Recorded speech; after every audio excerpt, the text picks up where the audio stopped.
Bem-vindo ao curso de Java Avançado. Log em aplicações com SLF4j e Backlog. Neste módulo, abordarei os seguintes tópicos. Para começar, vou falar a respeito do que é o logging e também do porquê existe o interesse de utilizarmos uma API para trabalhar com logging. Vou mostrar também quais são as APIs de logging disponíveis no Java, as mais importantes e mais utilizadas. E aí, vou entrar nas duas APIs que serão abordadas neste módulo com mais profundidade, o SLF4j e o Backlog. Dentro dessas APIs, vamos aprender a configurar, como que a gente faz para preparar a aplicação para utilizar essas APIs, e também os conceitos de funcionamento da API, que são os loggers, os log levels, os appenders e os layouts. Antes de falarmos a respeito de coisas mais técnicas sobre o processo de logging e APIs, vamos tentar entender o que é o processo do logging em si. O logging é utilizado para mostrar mensagens e rastrear problemas. Se você já criou uma aplicação Java, é muito provável que talvez você tenha utilizado o logging e talvez possa nem ter percebido isso. Quer ver um exemplo? Se você já utilizou chamadas do tipo system.out.println ou system.er.println para mostrar mensagens no console, você já utilizou o logging em suas aplicações. Tá? O que essas construções aqui permitem? Permitem exibir mensagens no console. E para que você exibe mensagens no console? Para você ser informado a respeito de alguma coisa e ajudar você depois a saber aonde está a execução do programa, o que ele está fazendo naquele momento, como que ele está realizando determinado processamento, e ajuda você também a rastrear problemas, tentar identificar o que o programa está fazendo de errado. Então, quando você usa esse tipo de construção, você está gerando mensagens numa saída, que nesse caso é o console. Isso é o logging. É você gerar mensagens em um local para que você tenha informações a respeito da execução do programa. Já que já existe o system.out e o system.er, você deve estar se perguntando, para que então eu preciso de uma API de logging? Na verdade, o system.out e o system.er trazem uma série de desvantagens. A primeira delas é a falta de flexibilidade. Quando você usa esse tipo de comando, você não consegue alterar o comportamento do logging sem mexer no código. Quando você vai fazer um log, por exemplo, utilizando o system.out, você coloca isso lá no código, e essa informação, no momento em que o seu código passar por ali, vai ser logado lá por padrão no console aquela mensagem. Se você quer alterar esse comportamento, você precisa mexer no código. Tá? E isso não é interessante. Outra questão é as mensagens sempre no mesmo destino. Por padrão, system.out e system.er geram as mensagens no console. Você até pode direcionar essas mensagens para um arquivo, por exemplo, para qualquer outro lugar. Só que você deve direcionar tudo para aquele lugar. Tá? Não tem como você separar. Algumas das mensagens eu quero que vá no console, algumas eu quero que vá no arquivo, algumas eu quero que vá em outro arquivo. Tá? Você não tem esse tipo de flexibilidade utilizando o system.out e system.er. Você também não consegue desativar o logging. Tá? Você até consegue direcionar o logging para lugar nenhum. Tá? Então as mensagens de login vão desaparecer. Só que aí você tem aquela questão, ou é tudo ou é nada. Ou a aplicação vai mostrar todas as mensagens de logs possíveis, ou ela não vai mostrar nada. Não existe um meio termo. E por último, não há uma formatação especial, a não ser que você implemente manualmente um recurso para adicionar informações de data, de hora, da thread que estava executando aquele código, de qual ponto do código estava sendo executado, quando gerou aquela mensagem. Se você implementar isso manualmente, você ainda consegue ter esse tipo de informação. Tá? Porque, por padrão, system.out e system.er não informam esse tipo de coisa. Claro que aí, se você quiser implementar, você está aberto a fazer isso, mas é um trabalho a mais de implementação que você tem que ter para fazer tudo funcionar da forma como você deseja. Quando falamos de logging em Java, existem diversas APIs que têm essa finalidade. Vou falar sobre algumas delas, as mais relevantes. Então a primeira delas é a Java Login API, também chamada de java.util.login, né, que é o pacote onde essa API está no Java. Essa API é a API nativa do Java para login. Então ela foi incluída a partir da versão 1.4, então ela já pode ser utilizada, né, nas versões mais novas do Java. Ela tem uma facilidade, porque você não precisa referenciar nenhuma API externa, ela já está embutida no Java, né? Mas ela é uma API muito simples, tá? Ela exige esforço de programação para customizá-la. Então, o que a Java Login API fornece é simples, mas essa API é extensível. Então, você pode fazer coisas mais complexas com ela, desde que você esteja disposto a programá-las. A próxima API é a Apache Commons Login, também chamada de JCL. Na verdade, a JCL não é uma API de log propriamente dita, ela é uma fachada para outras APIs. Tá? Então, na verdade, ela funciona da seguinte forma. Você faz as chamadas ao JCL na sua aplicação, só que ela delega essas chamadas para uma API de login de verdade, né? Então, ela fica no meio do caminho entre uma API de login real e a sua aplicação. Qual que é a vantagem disso? A vantagem é que isso possibilita a transparência ao migrar para diferentes APIs de login. Se você quiser, mais tarde, depois que a sua aplicação já estiver desenvolvida ou durante o processo de desenvolvimento, quiser trocar a API de login, você pode trocar ela, né? Tira uma e coloca a outra, sem que precise mexer em nada no código da sua aplicação, porque a sua aplicação interage apenas com a JCL, ela não vê internamente qual API a JCL, com qual API a JCL trabalha, né, para gerar as mensagens. E tem também a API Log4j. O Log4j é uma API muito difundida, durante muito tempo foi a API de Java mais utilizada para login, né? Ela é muito flexível, muito completa e permite fazer coisas bastante complexas. Então, Log4j sempre foi uma API completa. Tinha seus problemas, né, principalmente algumas questões de performance, mas sempre foi muito utilizada. Inclusive, diversos projetos open source se basearam no Log4j, né, nesses últimos anos e utilizaram esse Log4j internamente para fazer a parte de login, né, de cada framework aí. Como eu falei, Log4j durante muito tempo foi uma API unânime, né? Todos gostavam, todos utilizavam. Mas, com o tempo, o desenvolvimento do Log4j desacelerou. Tá? Então o Log4j ele tem uma versão base 1 ponto alguma coisa, né, que foi sendo desenvolvida no decorrer do tempo. Chegou um momento que o desenvolvimento dessa versão começou a desacelerar. E isso abriu brechas para a criação de uma outra API de login chamada SLF4j. Essa API usa os mesmos conceitos do Log4j. Tá? Então, para quem já usava Log4j, usar o SLF4j é automático. Tá? Você não precisa aprender nada novo. Os conceitos que foram herdados aqui do Log4j são os mesmos. E a vantagem é que o SLF4j resolve uma série de problemas que existiam no Log4j. Assim como a JCL, o SLF4j é apenas uma fachada. Tá? Então, o SLF4j sozinho não faz nada. Tá? Ele não é uma API de login. Ele é uma fachada para uma outra API de login que executa internamente, né? Para a qual ela delega as chamadas. Então você precisa utilizar alguma API de login integrada com o SLF4j. E dentre as opções que você pode utilizar, né, de integração, a API Backlog é a que oferece a melhor performance. Então, o mesmo pessoal que desenvolveu o SLF4j desenvolveu a API Backlog, né?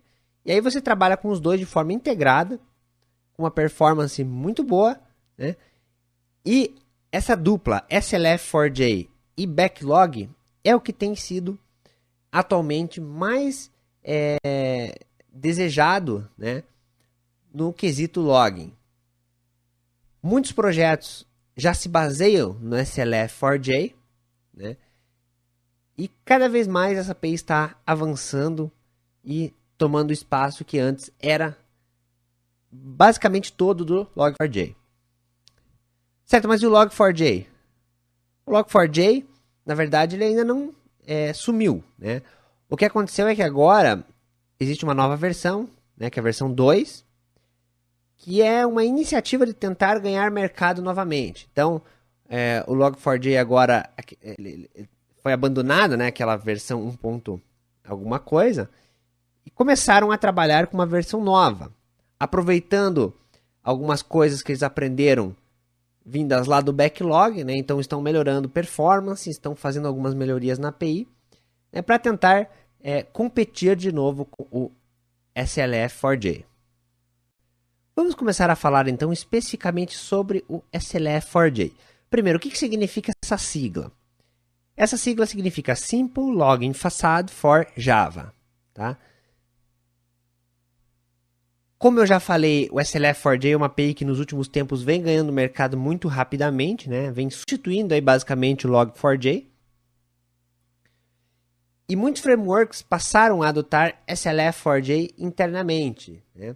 E a grande vantagem do SLF4J é que você adota ele, né, mas na verdade você não fica preso a uma API específica de login, porque o SLF4J não é uma API de login, né? Ela é uma fachada, e aí você pode utilizar a API que você preferir, né? Basta você integrar aí com o SLF4J e você pode escolher livremente a sua API de login. O site oficial é o www.slf4j.org, então lá você encontra documentação, encontra exemplos, encontra todos o arquivo, né, para baixar, né, o jar e tudo mais. E também, como já comentei, você precisa ter uma API de login real, né, para trabalhar em conjunto com o SLF4J. O SLF4J sozinho, ele não é uma API de login completa, né? Você não consegue usá-lo sem ele estar ligado a uma API de login real. Para você entender melhor como funciona essa questão de utilizar uma API real de login, veja esse exemplo aqui. Então, o SLF4J ele precisa de uma API, né? A API que normalmente a gente usa por ser a que dá a maior performance, né, que traz o maior ganho de performance, é o backlog. Então, o backlog é uma API de login, né, que se integra ao SLF4J. Então, veja ali, né, que aqui eu tenho o SLF4J se integrando ao backlog. Mas eu posso ter também, além do backlog, outros casos, né? Por exemplo, eu posso ter SLF4J que conversa com o Log4j, lá com aquela versão 1, ok? Só que para fazer isso, eu preciso de um outro componente que faz esse meio de campo, né? Que traduz o que chega no SLF4J para coisas que o Log4j espera. Tá? Então, o que eu preciso basicamente é de um adapter, ok? Se eu quero integrar, por exemplo, SLF4J com o JCL, também posso, né? Basta que eu tenha um adapter que faz esse meio de campo, né, e traduz de uma API para outra. E ainda, né, nesse mesmo exemplo aí, nós temos o SLF4J integrando também com o Java Util Login. Então veja que o que você pode perceber aqui dessa figura, né? Que com o SLF4J eu consigo ter integração com as principais APIs de login disponíveis para o Java, tá? Se eu utilizar o backlog, eu não preciso de um adapter, tá? Porque o backlog é uma implementação nativa do SLF4J. Então, por isso até que ele funciona de forma mais performática, né? Ele é mais rápido, porque não tem essa camada do meio. Agora, se eu quero fazer com que o SLF4J converse com outras APIs, eu tenho os adapters, né, que são diferentes para cada API. Se novas APIs forem criadas mais para frente, não tem problema. Você também pode criar novos adapters, né, para o SLF4J continue, né, conversando com APIs que vão surgindo depois. Certo? Então veja que é um modelo bastante flexível, né, que permite aí extensão para o futuro. E um outro detalhe importante aqui. A sua aplicação, né, o seu sistema representado aqui, ele conversa apenas com SLF4J. O que significa isso? Significa que lá no seu código, quando você quiser mostrar uma mensagem de log, você vai chamar lá um método de uma classe da API do SLF4J. Você nunca, na sua aplicação, enxerga o que está por trás dele. E por que é interessante enxergar? Porque se em algum momento eu quiser trocar, por exemplo, o backlog pelo log4j, eu posso fazer isso sem trazer qualquer prejuízo para a minha aplicação. A minha aplicação vai continuar enxergando apenas o SLF4j. E para ela não interessa para onde é que está indo a mensagem de log. Vamos ver agora como funciona o SLF4j do ponto de vista de configuração. Para que o SLF4j funcione, você precisa colocar alguns jars no ClassPath da sua aplicação. Então, a primeira coisa que você precisa é adicionar lá no ClassPath o jar do próprio SLF4j. Se você está integrando com alguma API que não seja o backlog, você precisa também do jar do adapter, né? No caso do backlog, o adapter não é necessário, pois você viu que o backlog não usa o adapter. E por fim, você precisa também colocar os jars, né? Pode ser um ou mais, da API de login a ser utilizada em conjunto com o SLF4j. Então, por exemplo, se você quer integrar SLF4j com o log4j, você precisa do jar do SLF4j, o jar do adapter, né, que vai fazer essa ponte, e o jar do log4j. Pronto, você precisa desses três. Se você quer integrar com o backlog, você vai precisar do jar do SLF4j, e dos jars do backlog. Não precisa do jar do adapter. E é importante que você saiba também que, para determinar qual API de log será utilizada, basta você adicionar o jar no ClassPath. Então é muito fácil. Como que você diz para o SLF4j com qual API ele deve se integrar? Na verdade, você não precisa dizer. Basta que você coloque o jar e ele já sabe com quem ele tem que se integrar. É muito simples, você não precisa mexer em código, não precisa fazer configuração, não precisa de nada. Por exemplo, se você colocar o jar do SLF4j e os jars do backlog na sua aplicação, automaticamente a integração com o backlog vai ocorrer. Se você colocar os jars do SLF4j, do adapter do log4j e do log4j, automaticamente o SLF4j vai se integrar com o log4j. E assim por diante. E já que falamos em logback, como que a gente configura o logback? Bom, basta você adicionar os jars necessários do logback no ClassPath da aplicação. E o uso do logback integrado com o SLF4j requer que o jar do SLF4j também esteja no ClassPath. Aqui é importante esclarecer uma coisa. O logback ele é uma API de login que, se você quiser utilizá-lo sem o SLF4j, você pode, tá? Ele funciona também. Qual que é a desvantagem? A desvantagem é que aí a sua aplicação vai estar atrelada ao logback e não ao SLF4j. Se um dia você precisar trocar a API de log, sua aplicação vai ter que ter o código alterado, ok? Mas ele funciona sozinho. Para que ele funcione sozinho, basta você colocar os jars do logback no ClassPath da sua aplicação. E pronto, vai funcionar. Agora, se você quer integrar o logback com o SLF4j, você precisa, além dos jars do logback, colocar também o jar do SLF4j na aplicação. Aí você consegue fazer essa integração. E para configurar o logback, né, configurar como vão ser feitas as mensagens de log, para onde que elas vão, qual a formatação, você usa um arquivo que se chama logback.xml, que também deve estar na sua aplicação. Você vai aprender mais sobre ele em outro momento. A partir de agora, vou começar a explicar os conceitos que você deve conhecer para trabalhar com o SLF4j e também com o backlog. O primeiro deles é o conceito de logger. Então, os loggers são objetos utilizados quando há a necessidade de gerar uma informação de log. Então, quando você deseja imprimir uma mensagem na saída, né, seja ela qual for, você vai utilizar um objeto logger. Um logger, né, pode ser entendido como uma fonte de mensagens de log. Então, é ele que você usa para gerar uma mensagem. Logger é o que você enxerga durante a programação. Tá? Na programação, quando você vai trabalhar com uma API de log, você precisa exibir as mensagens, né? Então, para exibir as mensagens, você usa um objeto logger. Veja que aqui eu defini o objeto logger, que é da forma como ele normalmente é definido, como um atributo estático e final na classe onde você quer fazer o log. Tá? Então, ele é do tipo logger, e para inicializá-lo eu uso o loggerFactory.getLogger e passo como parâmetro o nome da classe, no caso aqui, logtest.class. Tá? Esse logtest.class é o nome do logger. Tá? Só que aqui é importante que você saiba também que eu posso utilizar uma string ao invés de um class.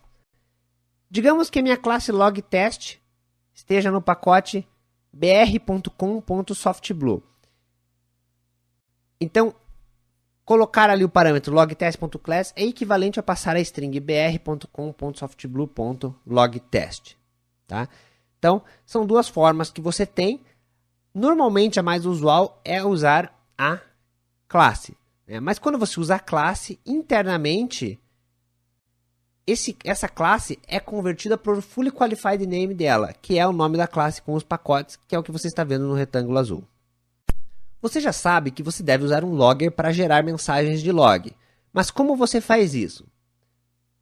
O objeto logger tem métodos para gerar os mais diversos tipos de mensagens. Esses métodos são o trace, o debug, o info, o warn e o error. Tá? Então veja que quando você quer gerar uma mensagem de log na sua aplicação, você tem que analisar de que tipo que é essa mensagem. Né? É uma mensagem de erro? Então você usa o método error. É uma mensagem informativa apenas? Então usa o info. É uma mensagem para fins de debug, né, de rastreamento? Usa o método debug. É um aviso, né, a coisa que tem que tomar cuidado? Você pode usar o método de warn. E se for uma mensagem de rastreamento, só que mais detalhada, né? Um debug num nível ainda maior, aí você pode usar o método trace. Tá? Então você escolhe o método de acordo com a mensagem que você vai fazer o log. Veja alguns exemplos. Logger.info, mensagem de log. Então estou gerando uma mensagem informativa, né? Cujo texto é mensagem de log. Se eu chamar o debug, né? Então estou gerando uma mensagem de debug. E aqui você pode perceber uma coisa bastante interessante com relação ao uso do logback e também do SLF4j, que é a possibilidade de você utilizar as chaves e depois provocar uma substituição no código. Tá? Então, por exemplo, o usuário abre e fecha chaves, conectou e passa como parâmetro uma string XYZ. Na hora de gerar essa mensagem, o que será gerado na verdade? Será gerado o usuário XYZ conectou. Cada vez que a API encontra um abre e fecha chaves, ele substitui por um parâmetro passado depois da mensagem. Por que isso?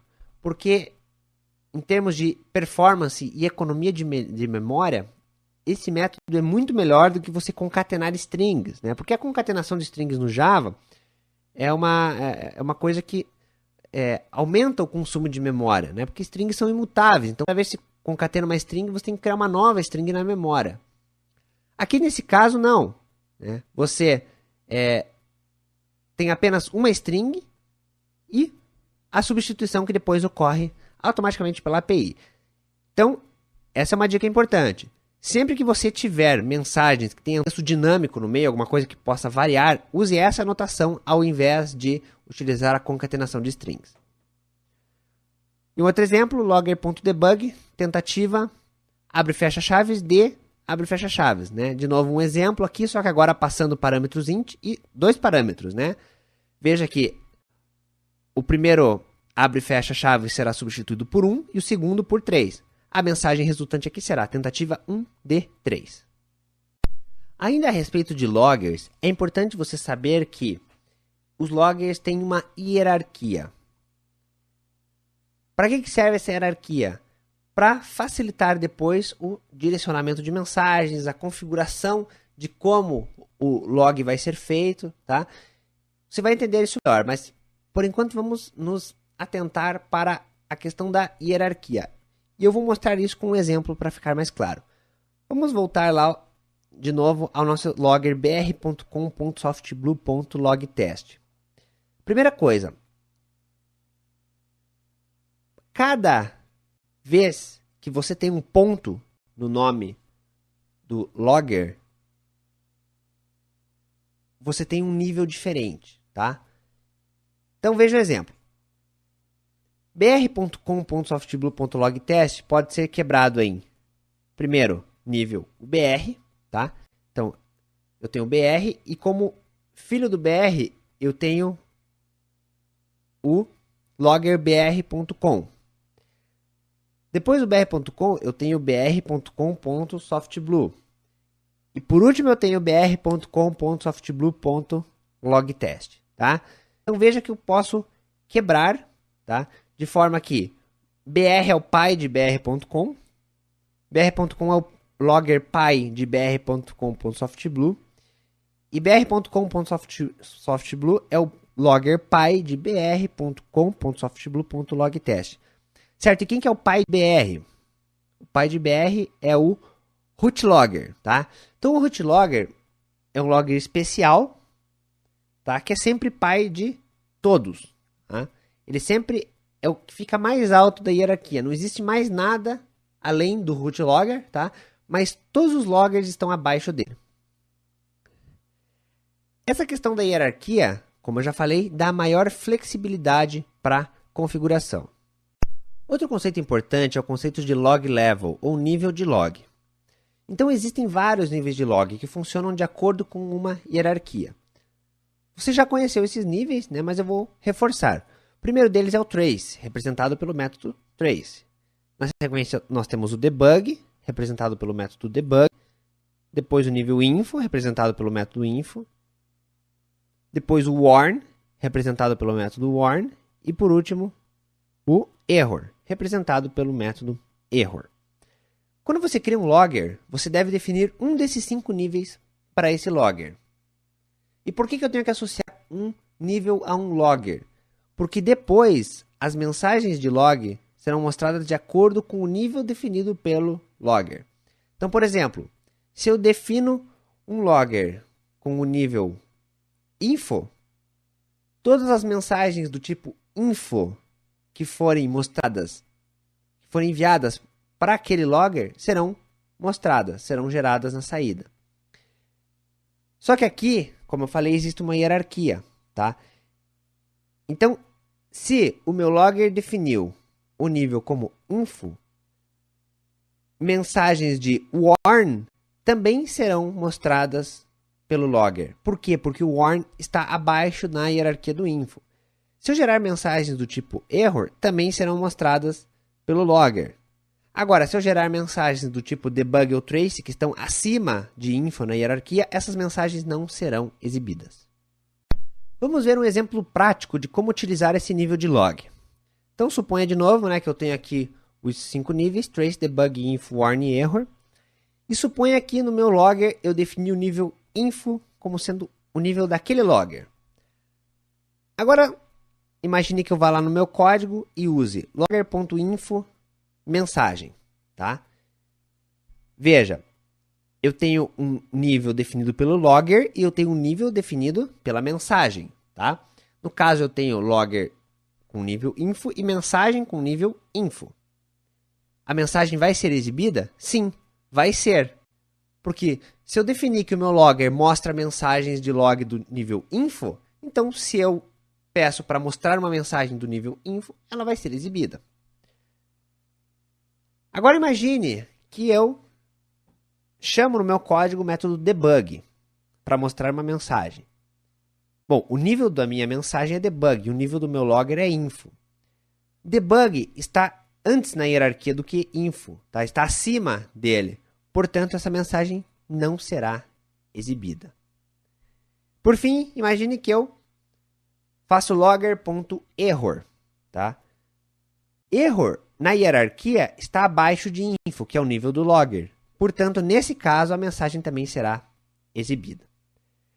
Então, essa hierarquia, né, define qual mensagem será exibida de acordo com o nível do logger e o nível da mensagem. E uma coisa interessante aqui é que, se eu quero mudar o comportamento dos meus logs, né, das minhas mensagens, basta eu mudar o nível do logger. Tá? Veja que, aqui nesse meu exemplo, a minha primeira e terceira opções são exibidas, enquanto a segunda não, porque o meu nível é info. Agora, se eu mudasse o nível info do meu logger para debug, apenas o fato de fazer isso faria com que essa segunda mensagem também passasse a ser mostrada. Porque agora eu estaria pedindo para exibir uma mensagem de debug num logger cujo nível é debug. Tá? Apenas as mensagens de trace ficariam de fora. Então, cada vez que você vai subindo na hierarquia dos níveis, né, você vai exibindo mensagens de log mais abrangentes. E cada vez que você vai descendo, você vai exibindo mensagens mais específicas. Por exemplo, se você definir o seu logger como nível error, apenas mensagens de error serão mostradas. Todas as outras serão descartadas. Outro conceito importante utilizado pelo logback é o conceito de appender. Um appender representa um destino das mensagens de log. Então veja que quando você usa um logger, você apenas chama um dos métodos de acordo com o nível e fornece uma mensagem, né, a ser logada. Agora, você não diz em momento nenhum para onde vai essa mensagem. O destino da mensagem é configurado através de um appender. Quando você envia uma mensagem para um logger, você pode ter um ou mais appenders associados. Isso significa que você pode fazer com que uma mensagem enviada para aquele logger vá para locais diferentes. Alguns importantes são: primeiro, o console appender, né? Um appender do backlog que direciona os logs para console. Outro é o file appender, que direciona os logs para um arquivo. Então, se você quer gerar um arquivo de saída onde você possa armazenar mensagens de log, você pode utilizar o file appender. E o rolling file appender também direciona os logs para um arquivo, só que permite controlar mais como esse arquivo será gerado, né? Você pode especificar políticas a respeito de tamanho máximo do arquivo, número de arquivos de backup, entre outros, né? Através de um rolling file appender, por exemplo, você pode dizer que quando o arquivo de log chegar em um determinado tamanho, esse arquivo deve ser zipado e um novo arquivo deve começar a ser gerado, tá? Ou então, eu posso dizer que a cada dia, né, cada vez que muda o dia do mês, eu quero gerar um arquivo com um nome diferente, certo? Então, são todas políticas que você pode implementar no Rolling File Appender. Existem mais appenders, né? Esses aqui são os 3 principais e mais utilizados. E o framework é flexível a ponto de permitir que você crie seus appenders. Então, se não houver nada na API que seja interessante para você, você pode criar um appender seu e utilizá-lo na configuração. Todo appender deve trabalhar em conjunto com um layout. O layout define como vai ser a formatação dos dados dos logs. Então, por exemplo, um appender diria que o log vai para um arquivo, certo? Mas qual o formato, né? Vai aparecer a data? Vai aparecer a hora? Vai aparecer o número da linha onde o log foi gerado? Vai aparecer o nome do arquivo, né? Esse tipo de coisa é quem define o layout. Então, todo appender deve ter um layout associado e apenas um, ok? Alguns appenders importantes do logback. O pattern layout, que é o mais utilizado, que formata a saída com base em um padrão de conversão de strings, né? Então, você usa um padrão dizendo o que você quer colocar nessa mensagem e automaticamente ele gera a mensagem de log no padrão que você escolheu. Tem o HTML layout, que formata a saída em uma tabela HTML, e o XML layout, que formata a saída em XML. Agora que você já conheceu os componentes, né, que fazem parte, vamos dar uma revisada em todos eles e juntar tudo, né, para que você entenda melhor como funciona, então, uma geração de mensagem de log. Então, primeira coisa, né, você tem lá o seu sistema e você quer utilizar a API de login para fazer o log das suas mensagens. Então, você vai no seu sistema, sempre se comunicar com o objeto logger. Tá? Esse é o único objeto que você enxerga no seu código. Todo o resto, você não interage diretamente no seu código. Você até pode, via programação, né, interagir com eles, mas você não precisa. Tá? O resto das configurações pode ser feito tudo via arquivo XML, por exemplo. Então, no seu sistema, você vai utilizar objetos logger e chamar os métodos trace, debug, info, warn e error, de acordo com a necessidade aí, do tipo da mensagem que está sendo gerada. Um logger, ele tem um log level associado, né? Então, lembre-se, ele pode ser do tipo info, né, do nível debug e assim por diante. Além disso, um logger pode ter appenders, né? Pode ser um appender, pode ser 2, pode ser 3, pode ser quantos appenders você quiser. O appender é o destino da mensagem, tá? Então, quando você envia uma mensagem para o logger vai destinar essa mensagem para algum lugar. Esse lugar é o appender, tá? Se eu tenho 3 appenders registrados, por exemplo, um console, um arquivo e via rede, por exemplo, essa mensagem vai ser disparada para 3 lugares diferentes. Vai ser gerada no console, no arquivo e ser enviada pela rede, tá? Então, os appenders, eles definem o local de destino. Só que além do local, eu preciso também formatar essa mensagem, né? Como que ela vai aparecer lá no destino? Então, para isso, todo appender tem um layout associado, tá? Então, essa é a figura geral aqui, né? É o sistema interagindo com um logger que tem um nível. O logger tem um ou mais appenders associados e cada appender está associado a um layout que formata esta mensagem. É assim que funciona uma API de log como o backlog.